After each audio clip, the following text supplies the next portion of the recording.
bizim güzeller. Hem kara hem sarışın canalandır gözleri. Dünyada en güzeldir Azerbaycan kızları. Ay ay ne güzeldir Azerbaycan kızları. Hey hey canalandır o sürmeli gözleri. Ay ay dillerden dastandır sözleri. Heyran edir dünyanı Azerbaycan kızları.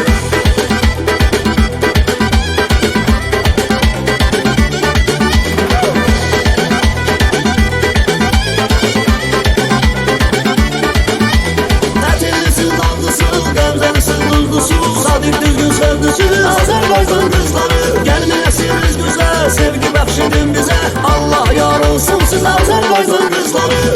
Çiçeksiniz gülsünüz, telleri sümbülsünüz. Xoşbəxt görək sizləri Azerbaycan kızları. Şəhərlərimizin gözəli, toylarımızın bezəli. Heyran edir bütün dünyana Azerbaycan kızları.